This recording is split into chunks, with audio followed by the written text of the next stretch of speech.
é o feito mais incrível da evolução. O poder de voar. Desde insetos a pássaros e morcegos, milhares de espécies enchem os nossos céus. Mas há algumas centenas de milhões de anos, o voo não existia. Esse foi um evento. Só ocorreu 4 vezes em toda a história da evolução do planeta. Mas como esses animais passaram a desafiar as leis da gravidade? Como alçaram voo pela primeira vez? Evolução. A derradeira história da sobrevivência. Evolução. O reino animal contém milhões de espécies. E a mais veloz de todas é o falcão peregrino. Capaz de voar a mais de 320 km por hora, esse pássaro desce de uma altura de mais de 800 metros para atacar. Com uma precisão letal. A incrível velocidade do falcão peregrino e seu sucesso na arte da caça podem ser atribuídos a uma única coisa: a capacidade de voar. Embora os humanos sempre tenham sonhado em voar, esse traço evolutivo nos escapou. Contudo, incrivelmente, mais de 3/4 dos animais terrestres são capazes de voar. Desde borboletas a pássaros e de besouros a morcegos. Todos esses organismos muito diferentes desenvolveram o complexo mecanismo de decolar e permanecer no ar. O voo acontece quando o animal tem sustentação e empuxo suficientes para mover seu corpo pelo ar e para mantê-lo lá em cima. Mas que forças levaram ao desenvolvimento desse traço tão notável? Quando os primeiros animais ganharam o ar? E como desenvolveram a habilidade de desafiar as leis da gravidade? A centelha dessa mudança evolutiva extraordinária pode ser vista à nossa volta ainda hoje. Nos insetos. Por milhões e milhões de anos, nada podia voar. Então, se um pequeno invertebrado estava se deslocando pela floresta e queria encontrar alimento, tinha que subir até o topo de uma árvore, pegar a comida e então descer daquela árvore e subir em outra para pegar mais. Mas, de repente, alguma coisa aconteceu e os primeiros organismos voadores apareceram e uma vez que o voo se tornou parte da vida, ele acabou mudando tudo. Os registros fósseis mostram que o voo dos insetos aconteceu repentinamente, há cerca de 350 milhões de anos.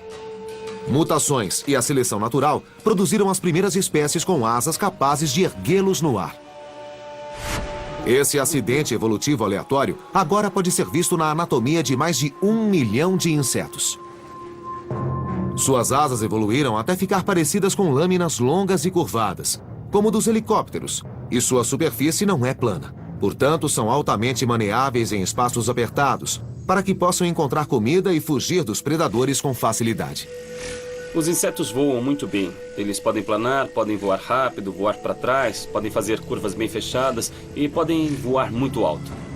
E eles se aproveitaram disso para preencher todos os diferentes nichos do mundo.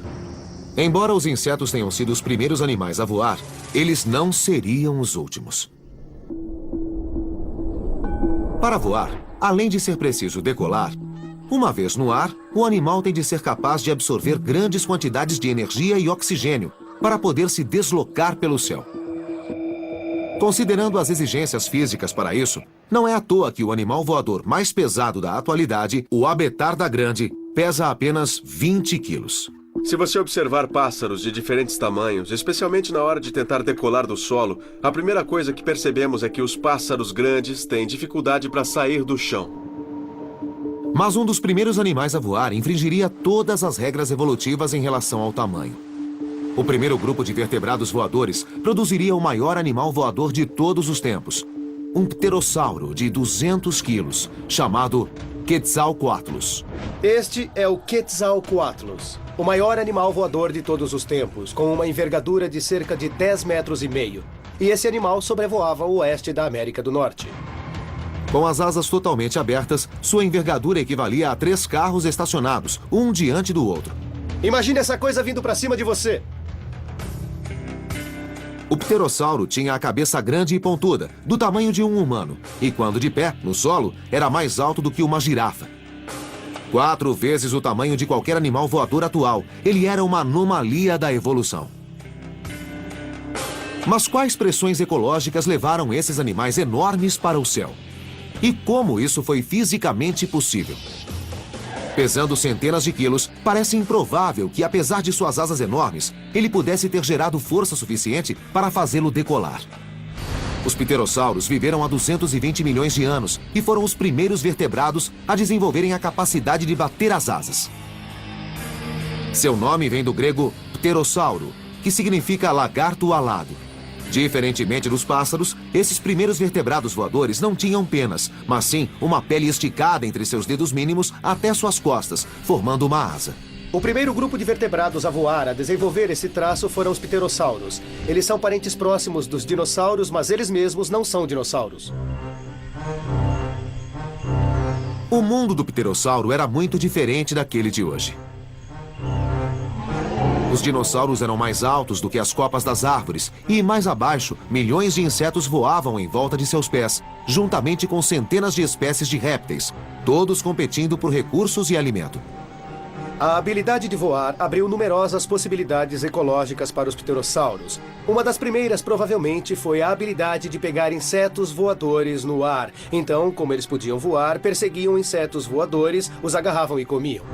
Os pterossauros também exploravam os oceanos e lagos como fonte de alimento. Eles voavam por sobre a água, dando rasantes para pegar peixes. E estar no ar também dava a eles a vantagem para encontrar animais mortos e comê-los.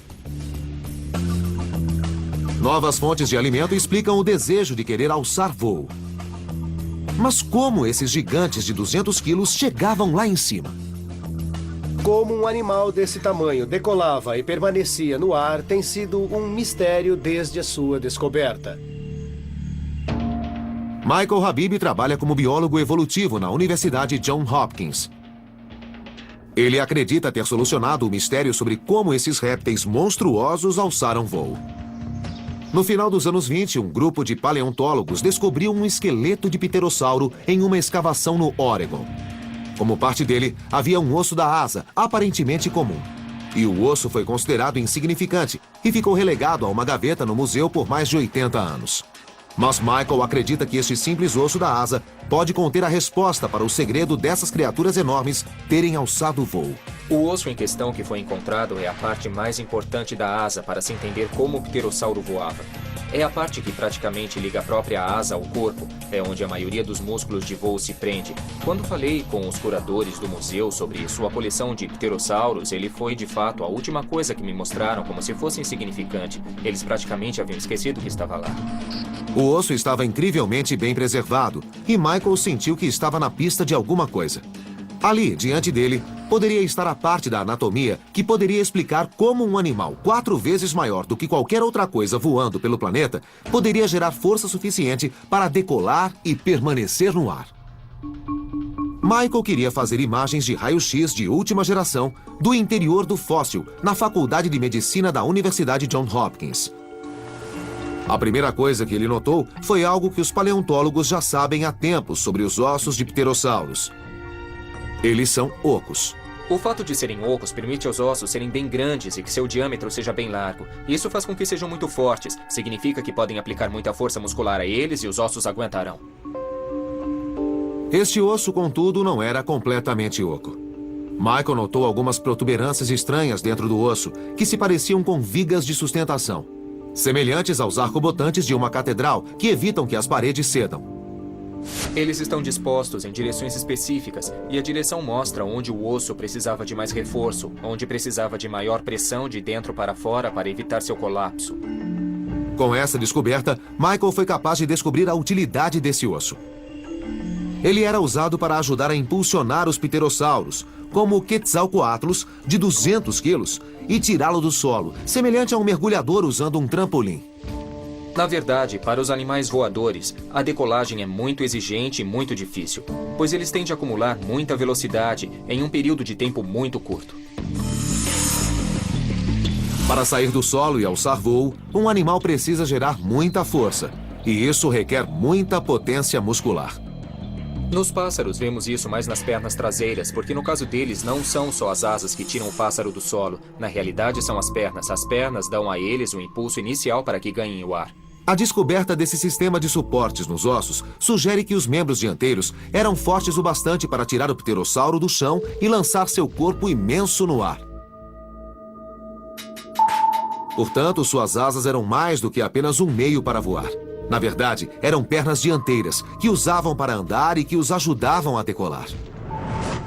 A descoberta de Michael pode muito bem pôr fim ao debate persistente sobre como esses primeiros vertebrados voadores alçaram voo. Mas a pergunta persiste.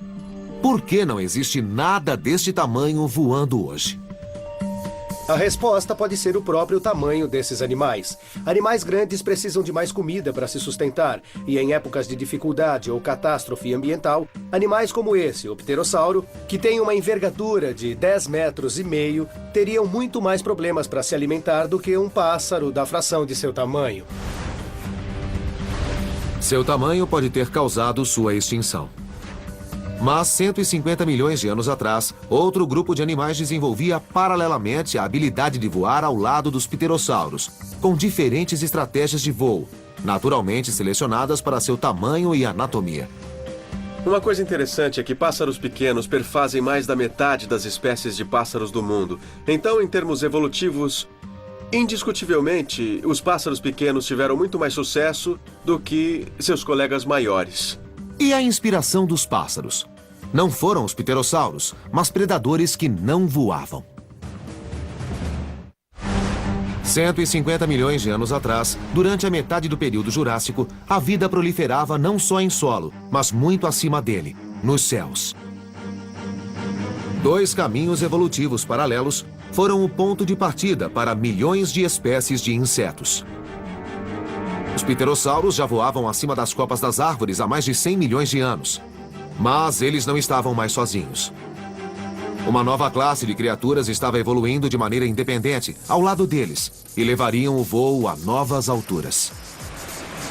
A evolução convergente é um fenômeno em que organismos de duas ancestralidades diferentes desenvolvem características semelhantes em resposta a pressões ambientais semelhantes. E a evolução do voo é um excelente exemplo de evolução convergente. Os pássaros e os pterossauros, diante da necessidade de voar de maneira mais eficiente, desenvolveram um projeto corporal semelhante. Do pombo ao pavão e da águia ao pardal, hoje existem mais de 10 mil espécies de pássaros no planeta, o dobro da quantidade de mamíferos. Mas exatamente quando eles evoluíram e como adaptaram o voo é uma história de detetive de 230 milhões de anos. Mas se você souber onde olhar, existem muitas pistas reveladoras. Oi! Como é que você está? Ironicamente, a resposta sobre como as aves alçaram voo pode estar no chão. Grandes aves que não voam, como os emus, ajudam a rastrear a origem do voo avicular. Porque acredita-se que os pássaros evoluíram não dos pterossauros alados, mas dos dinossauros, que viviam no chão. Este animal, o emu, é um dos únicos que restaram aqui na Terra que talvez possa nos dizer qual era a aparência real dos dinossauros não aviculares e como eles agiam. Por exemplo, veja os pés de um emu. Ele tem escamas nos pés, como um réptil, e ele também tem dedos que sustentam peso, como um dinossauro terópode não avicular. Os dinossauros terópodes andavam eretos e tinham pernas traseiras usadas para dar apoio e se movimentar, enquanto os membros dianteiros eram usados para agarrar e segurar presas. E o mais famoso era o temível Tiranossauro Rex. Se comparássemos o pé de um tiranossauro e o colocássemos ao lado do pé deste emu, veríamos muitas semelhanças e apenas algumas diferenças. Acho que a característica mais óbvia que os pássaros partilham com os dinossauros não aviculares, uma característica que herdaram dos dinossauros não aviculares, são as penas. Por muito tempo, acreditou-se que, entre os animais vertebrados, as penas eram exclusivas dos pássaros. Mas não era o caso. Milhões de anos atrás, alguns vertebrados não aviculares também tinham penas. Então agora sabemos que as penas não são exclusivas dos pássaros. As penas se desenvolveram inicialmente nos dinossauros não aviculares e é bem possível que tenham evoluído para algo além do voo, talvez para isolamento térmico ou para proteger seus ninhos. Mas, fora partilharem penas, como sabemos que os pássaros evoluíram dos dinossauros? E como esses animais terrestres foram capazes de voar? Nos últimos 200 anos, os paleontólogos começaram a encontrar evidências surpreendentes que ajudam a solucionar esses mistérios evolutivos na forma de fósseis incrivelmente bem preservados. O Museu Carnegie de História Natural, em Pittsburgh, abriga uma das maiores coleções de ossos de dinossauros do mundo. Entre eles, há pistas incríveis de como os pássaros, e posteriormente seu voo, evoluíram a partir dos dinossauros. Isto é um molde de Archaeopteryx, e quando ele foi descoberto, muito mais de um século atrás, deixou os cientistas pasmos, porque o fóssil tem uma mistura de características costumeiramente associadas a répteis e que também são associadas a pássaros. O Archaeopteryx foi o primeiro dentre todo um novo grupo de animais. Era um pássaro que se diferenciava de um dinossauro plumado por sua capacidade de voar. Embora não fosse muito eficiente no ar, comparado aos dinossauros não aviculares, havia diferenças claras na estrutura anatômica desta criatura. Contudo, como o pássaro mais antigo do mundo, é evidente que ele não havia se diferenciado completamente de seus ancestrais.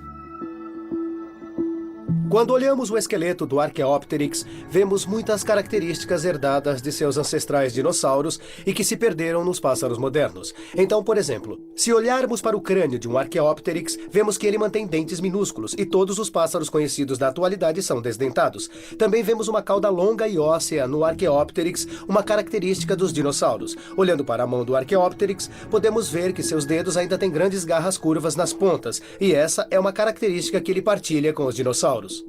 Além disso, algo essencial também parecia faltar ao Archaeopteryx: músculos. Os pássaros modernos possuem uma série de grandes músculos peitorais que se prendem ao externo e os ajuda a gerar força suficiente para voar. Aparentemente, o Archaeopteryx não tinha esses músculos. Então, embora seu corpo pudesse sustentar voo, é improvável que pudesse ficar muito tempo no ar. O Archaeopteryx provavelmente era capaz de voar, mas comparado aos pássaros modernos, é quase certo de que era bem desajeitado. Sabemos disso porque seu esqueleto é bem mais primitivo do que os dos pássaros modernos. Então, como os pássaros modernos evoluíram e se tornaram criaturas voadoras mais eficientes? Evolutivamente, qual foi o passo seguinte ao Archaeopteryx? Em 2004, numa escavação no noroeste da China, Matthew e seus colegas se depararam com outra peça fossilizada deste quebra-cabeça. Quanto mais eu olhava, mais ficava claro que estávamos olhando para um grupo de pássaros muito bizarros, que eram abundantes durante o período Cretáceo, o último período da era dos dinossauros. Quase 100 esqueletos praticamente completos de pássaros de 100 milhões de anos foram recuperados na escavação, e entre eles, um espécime raro. Fragmentos minúsculos desse animal há muito extinto, chamado gansos, já haviam sido encontrados antes, mas nunca um esqueleto tão completo quanto este. O Gansus tem 40 milhões de anos a menos que o Archaeopteryx. Existiu 110 milhões de anos atrás e era relativamente rápido em termos evolutivos dos pássaros. O Gansus adquiriu muitas das características que associamos aos pássaros modernos. Ele é, de muitas maneiras, um pássaro anatomicamente moderno de 110 milhões de anos atrás. Embora o Archaeopteryx fosse capaz de voar, Matthew logo descobriria que o Gansus tinha características anatômicas que, é quase certo, faziam com que voasse melhor. Grande parte da história do histórico evolutivo dos pássaros tem a ver com a maior eficácia do voo. Então, por exemplo, quando olhamos para o Archaeopteryx, vemos características que não estão presentes nos pássaros modernos, como dentes e uma longa cauda óssea. E essas são duas características que há muito se discute que foram perdidas nos pássaros modernos porque diminuíam seu peso.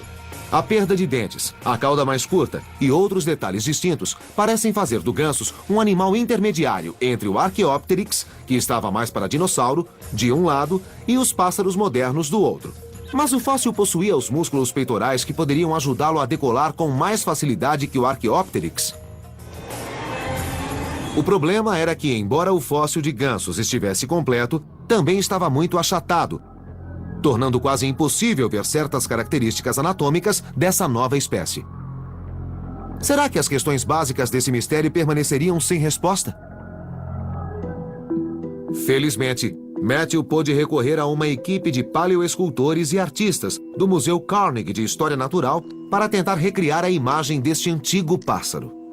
Trabalhando como detetives em cenas de crimes, a equipe é capaz de reconstruir metodicamente os ossos esmagados e criar uma imagem da possível aparência do Gansus. Como Matthew esperava, gansos aparentemente tinham um corpo capaz de sustentar asas grandes e fortes.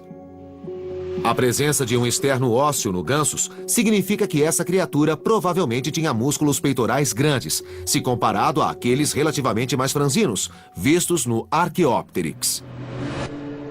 Hoje, todos os pássaros têm músculos grandes, semelhantes àqueles encontrados no gansos. Isso oferece a eles a força necessária para bater as asas e decolar. Será que o gansos foi a etapa evolutiva que permitiu aos pássaros se tornarem mais eficientes no voo? Este cara devia ter uns peitorais bem grandes. Ele teria sido capaz de bater os braços usando um bocado de força e voava muito bem. Um grande osso peitoral ao qual músculos de voos fortes pudessem se prender é visto claramente no gansos, assim como ossos fundidos nos pulsos e nas mãos, uma cauda óssea curta e ossos fundidos nos tornozelos e pés, que também são traços dos pássaros mais modernos. Todas essas características transformaram esses primeiros animais voadores de répteis capazes de voar em uma nova linhagem radical, que podia passar a maior parte do tempo no ar. O gansus provavelmente voava muito bem. Talvez tão bem quanto os muitos tipos de pássaros modernos. Os pássaros estão entre os grupos dos vertebrados mais bem-sucedidos. Mas, para sobreviver num novo ambiente, grandes mudanças anatômicas tiveram de ocorrer. Aquilo que era útil em solo seria um empecilho no ar. Quando os pássaros herdaram a habilidade de voar dos dinossauros, isso veio a um custo. Eles tiveram de perder algumas coisas. E a mais óbvia é que eles passaram a não ter mais mãos.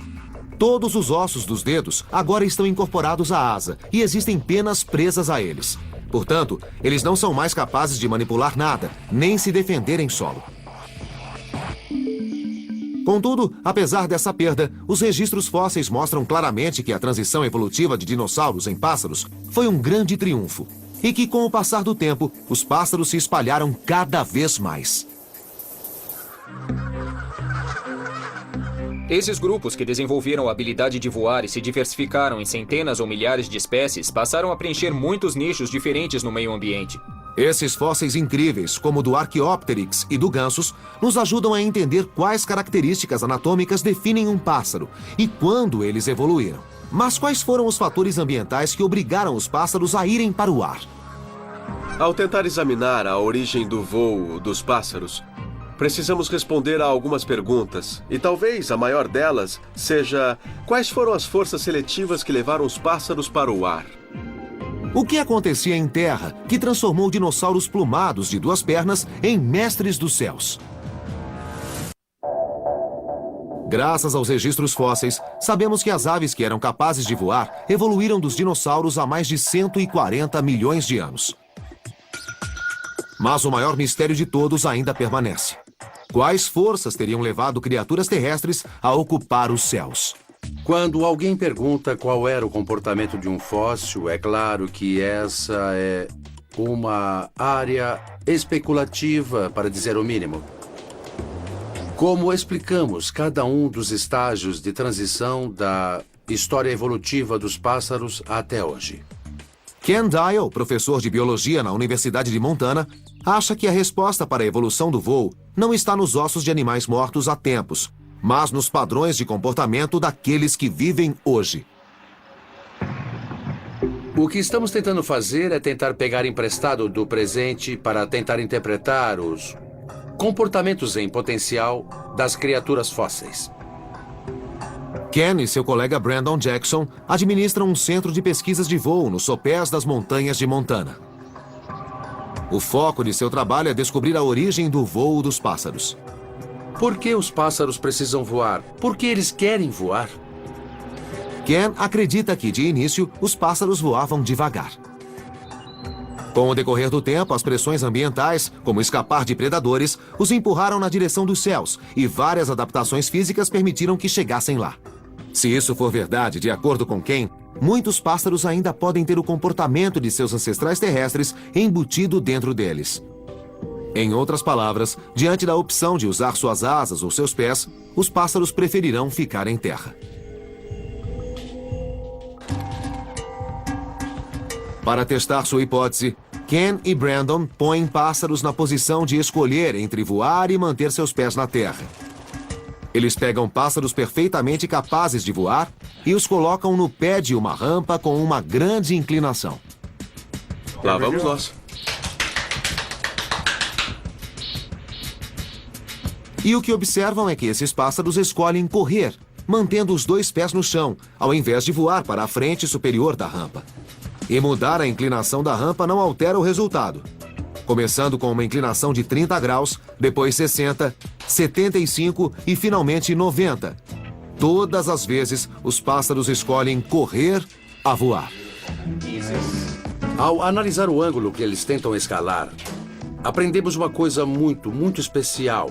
E é que se um pássaro está tentando subir uma coisa com menos de 60 graus, pode fazê-lo muito facilmente apenas com seus membros traseiros e com as asas fechadas nas laterais do corpo. Mas assim que eles começam a escalar alguma coisa mais íngreme do que cerca de 60 graus, automaticamente vê as asas entrarem em ação nesse processo. Jen cunhou esse comportamento corrida em inclinação auxiliada por asas. Nessas inclinações mais íngremes, o bater das asas fornece uma força adicional para sustentar os membros traseiros e ajuda a evitar que o corpo do pássaro caia rampa abaixo. Em vez de fazer o grande salto de correr no chão para voar, subir essas inclinações com as asas auxiliando as pernas oferece pequenas etapas evolutivas incrementais e adaptáveis para os pássaros lentamente crescerem asas cada vez maiores e aparatos de voo ainda mais potentes. Num ângulo de 90 graus, a frequência do bater das asas e a força resultante se aproximam daqueles necessários para o voo. Então, se pusermos um pássaro correndo em uma rampa a 90 graus, uma rampa vertical, e depois tirarmos a rampa, o pássaro não teria de mudar nadinha, ele não teria de mudar o ângulo de batimento das asas, não teria de mudar a frequência dos batimentos das asas, e ele estaria voando. Será que o desejo de manter os pés em solo firme em vez de voar é reminiscente de seu passado evolutivo? Nós achamos que eles têm isso embutido em seus circuitos neurais, que se os seus pés estão tocando a rampa, eles têm de subi-la correndo. É possível que eles tenham começado em solo, porque por milhões de anos, antes que pudessem voar, seus ancestrais, os dinossauros, eram terrestres. Ken e Brandon esperam encontrar pistas do quanto esse comportamento está embutido nos pássaros. Então, eles realizam o experimento de novo, mas desta vez com filhotes que ainda não aprenderam a voar. O resultado é o mesmo que com os pombos adultos. Os filhotes correm rampa acima e, à medida que a inclinação aumenta, eles batem as asinhas com mais força e velocidade. Brandon acredita que esse comportamento pode explicar os passos evolutivos que os ancestrais dinossauros dos pássaros, aqueles sem asas completamente formadas, podem ter dado para desenvolver as adaptações necessárias para o voo verdadeiro. É provável que, no decorrer de milhões de anos, os dinossauros terópodes passaram da corrida no nível do solo à corrida em pequenas inclinações. E quando chegaram a 60 graus, eles tiveram de usar os seus projetos de asas, seus pequenos antebraços. E com o decorrer de milhões de anos mais, eles passaram a ser capazes de subir 60 graus, a ser capazes de subir 70, então 80 graus, então finalmente na vertical. No decorrer de muitos milhões de anos, as etapas evolutivas produziram asas maiores, músculos mais fortes e uma sintonia mais fina no bater das asas, sobre os quais a seleção natural atua, e o voo dos pássaros evoluiu. Quais foram as forças seletivas que levaram os pássaros a desenvolver asas completas e a habilidade de produzir forças aerodinâmicas significativas? Uma das pressões seletivas mais fortes que existem é o risco de ataque. Os ancestrais dos pássaros eram pequenos dinossauros terópodes bípedes. Eles só usavam os membros posteriores para a locomoção. Para evitar os predadores, eles podiam tentar correr mais do que eles, ou podiam subir em obstáculos para fugir. Ao conseguir um refúgio elevado, eles estavam seguros. Com o passar do tempo, a perseguição do predador à presa ficou mais intensa.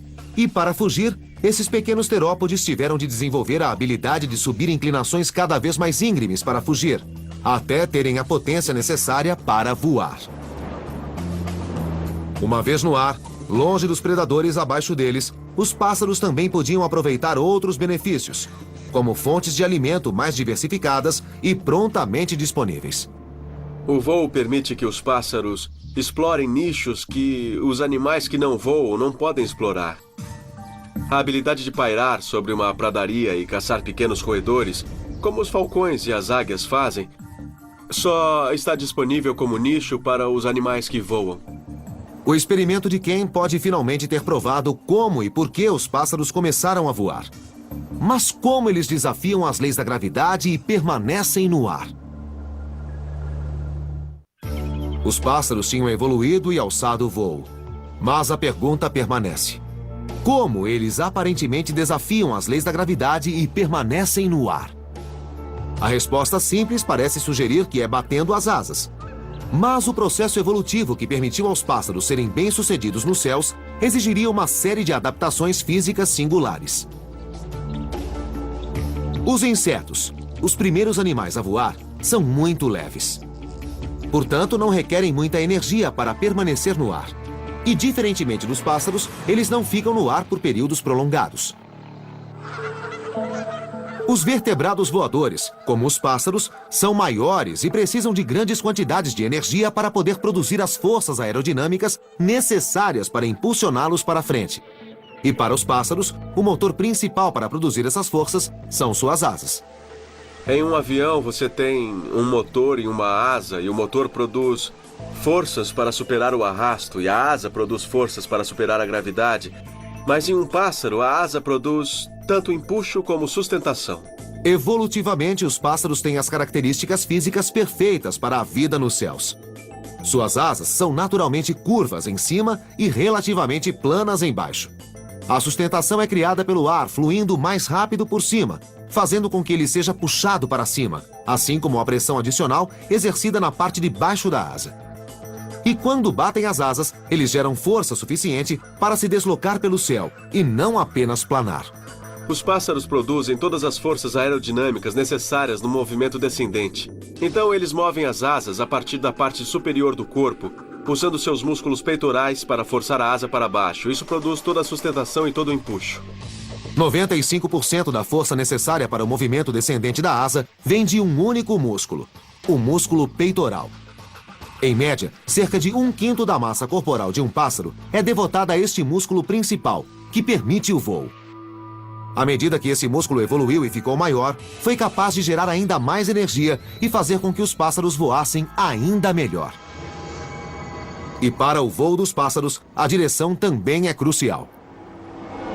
Os pássaros têm a habilidade única de sempre saber o que está para cima e o que está para baixo, enquanto se deslocam pelo ar, especialmente quando estão fazendo curvas. Os aviões carregam milhares de dólares em equipamentos para encontrar o horizonte. Mas os pássaros não têm nada disso. Em vez disso, eles têm tudo isso dentro da cabeça, em seu cérebro. E um de seus equipamentos é algo parecido com um giroscópio interno. Se você pegar um pássaro e virá-lo, a cabeça dele continua praticamente nivelada. Isso é um contraste comparado com a maioria dos mamíferos, que tem um grande músculo que prende seu crânio ao pescoço. Portanto, a cabeça segue a mesma direção do corpo. Quando os pássaros viram, esse movimento envolve o corpo e eles têm de manter a cabeça perfeitamente alinhada para não perder a localização do chão. Mas outro avanço pode ter sido mais crucial para a evolução da capacidade de voo nos pássaros.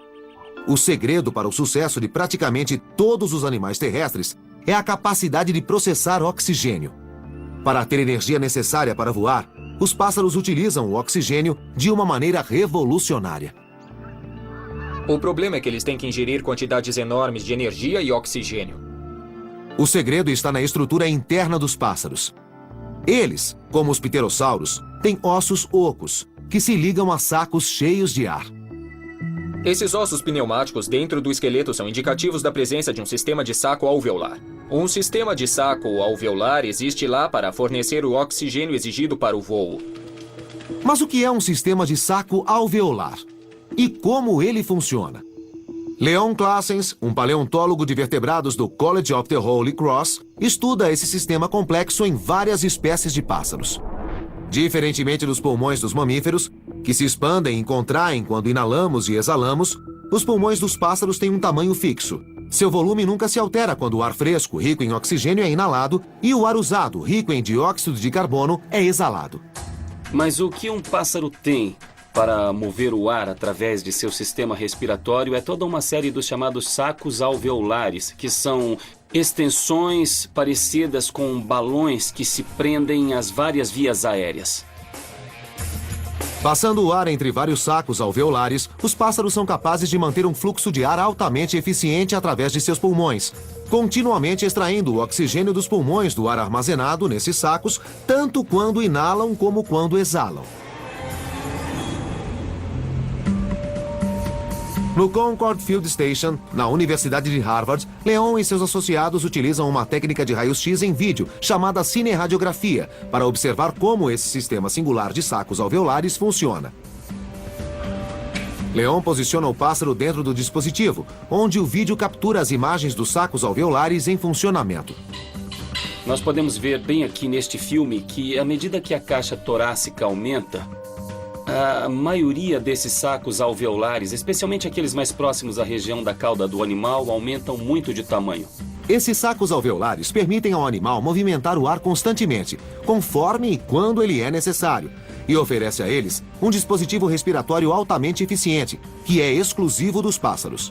Dá para ver bem aqui, com a anatomia em ação do animal.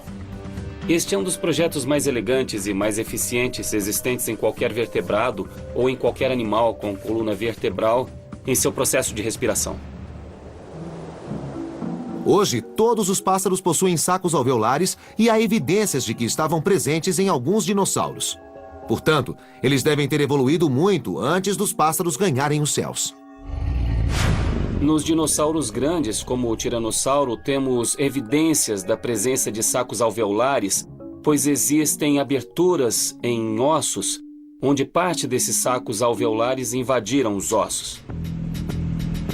A anatomia que já havia evoluído em dinossauros que corriam pelo chão, como sacos alveolares e penas, receberam uma sintonia fina da seleção natural para produzir animais que voavam muito bem. Essa anatomia singular abriria caminho para 10 mil espécies de pássaros povoarem todos os continentes da Terra. Mas há 55 milhões de anos, um grupo de mamíferos, sem nenhuma das características dos pássaros, estava para conquistar os céus de uma maneira completamente diferente. Quando o sol se põe, a maioria dos pássaros deixa os céus e dá lugar a um animal completamente diferente. A quarta e última linhagem a desenvolver o poder do voo são os mestres da noite, os morcegos. Os morcegos são os únicos mamíferos que não permaneceram terrestres. Mais do que apenas aberrações da evolução, os morcegos são uma de suas maiores histórias de sucesso. Com mais de 1.000 espécies no mundo todo, eles perfazem 20% dos mamíferos. Os morcegos desenvolveram a capacidade de voar de uma maneira totalmente singular, sem nenhuma das características que tornou os pássaros tão bem-sucedidos. Penas, ossos ocos ou até mesmo sacos alveolares. Pássaros e morcegos tiveram evoluções completamente distintas. Cada um representa a chegada ao voo através de um caminho evolutivo diferente. Mas quais forças os levaram a serem os únicos mamíferos no ar, cerca de 55 milhões de anos atrás? E como eles conseguiram fazer algo que poucos pássaros conseguiram, que é voar à noite? Temos praticamente certeza de que os morcegos evoluíram a partir de algum tipo de ancestral que planava, que usava dobras de pele para se mover pelo ar sem ter que batê-las. 6 grupos de animais planadores ainda existem, como os marsupiais, o lêmure voador e o esquilo voador. Mas só os morcegos desenvolveram o voo autônomo. O motivo exato permanece um mistério, mas Sharon Schwartz, que estuda morcegos na Universidade Brown, acha que teve algo a ver com seu antigo estilo de vida como planadores. Uma grande vantagem da planagem é que ela oferece uma maneira excelente de escapar de predadores em apenas um instante. Fisicamente, os morcegos adquiriram a capacidade de voar de uma maneira bem diferente que os pássaros. Quando a desenvolveram, mantiveram os 5 dígitos independentes das mãos de um mamífero, que foram cobertas de pele, formando uma asa. Sharon e seus colegas estudam as habilidades dos morcegos no céu ao observá-los voando num túnel de vento. Os morcegos descendem de animais, de ancestrais com 5 dedos separados, e esses 5 dedos separados eram usados para controlar e manipular muitos aspectos do meio à sua volta. Quando as asas dos pássaros evoluíram dos membros dianteiros dos dinossauros, perderam todos os traços dos dígitos que antes estavam lá. Mas foram esses dedos de mamíferos que os morcegos mantiveram que tornam o voo deles tão notável e tão diferente da maneira de voar dos pássaros. As asas dos pássaros são fixas e estão sempre alinhadas, reflexos perfeitos uma da outra. Os morcegos, por outro lado, podem usar seus dedos e cerca de 20 juntas para manipular cada asa separadamente, alterando rapidamente o caminho que ele toma, mais como os remos de um barco do que as asas de um avião. Essa habilidade singular de controlar suas asas fez dos morcegos os especialistas nos céus. Eles podem manobrar e frear instantaneamente e são capazes de mudar de direção até 10 vezes mais rápido do que um pássaro. Então, quando olhamos para o céu noturno e vemos morcegos voando em uma série de ângulos e velocidades diferentes, o que vemos não é a perda de controle, mas, na verdade, o domínio dele. Mas o voo dos morcegos revela outra coisa singular sobre a sua capacidade de voar. Eles são um dos poucos vertebrados voadores que dominaram os céus noturnos. O Dr. Gene Simmons, da Universidade Brown, diz que um simples fator ambiental pode tê-los levado a isso: a predação.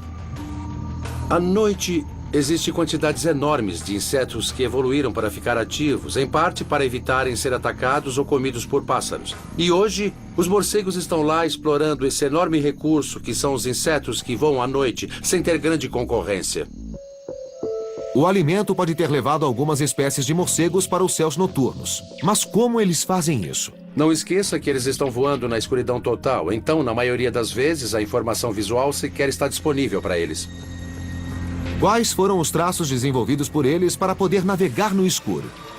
Para algumas espécies de morcegos, a resposta está na ação de uma espécie de sonar embutido, a ecolocação.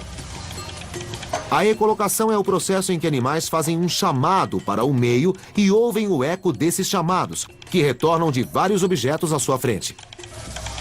Nos morcegos, esses chamados estão em uma frequência alta demais para ser captada pelo ouvido humano. Esse sistema, semelhante a um radar, dá uma vantagem aos morcegos durante sua navegação noturna. À exceção dos morcegos, só as baleias e os golfinhos desenvolveram esse sistema. E os morcegos são o único animal voador a usar essa técnica para navegar pelos céus. Silêncio, morcegos voando em testes, não perturbe. Em seu laboratório, Jim mostra a precisão com que um morcego pode voar na escuridão total. As correntes servem como obstáculos e a tarefa do morcego é entrar aqui e manobrar através das correntes usando seu sonar, do mesmo jeito que tem de manobrar através da vegetação perto de um lago. E as correntes são pretas e a sala é preta. Quando o morcego está voando, as luzes estão desligadas e fica completamente escuro aqui. Então o morcego é obrigado a usar seu sonar em vez de qualquer visão residual que ele possa ter. Lá vamos nós. Não importa quantas vezes Jim mude o lugar das correntes, criando novos obstáculos, o resultado sempre é o mesmo.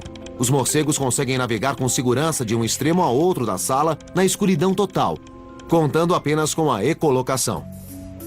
Esses animais voadores noturnos desenvolveram o uso dos ouvidos praticamente da mesma maneira que uma águia usa os olhos para descobrir presas em pleno voo. Esse sistema altamente desenvolvido é o que permite aos morcegos viver e voar de maneira muito bem-sucedida na escuridão total. Uma das coisas sobre a evolução dos morcegos é que você não pode tratar seu voo separadamente de sua ecolocação e de sua audição. As duas caminham juntas. As duas funcionam tão bem juntas que mais de 1000 espécies de morcegos já se espalharam pelo mundo. Aliados a mais de 10.000 espécies de pássaros e mais de 1 milhão de espécies de insetos, nossos céus estão repletos de criaturas voadoras, noite e dia. Indiscutivelmente, a habilidade de voar é o resultado evolutivo que mais provocou a imaginação humana. E ao estudar as incríveis características dos 4 tipos diferentes de animais voadores, os pterossauros, os insetos, os pássaros e os morcegos, a humanidade tem sido capaz de fazer o que considerava impossível: voar pelos céus. Mas nossas máquinas são insignificantes se comparadas às verdadeiras maravilhas do voo natural. Graças a avanços evolutivos espetaculares, no decorrer de milhões de anos, terra e água não serão mais os únicos lugares repletos de vida.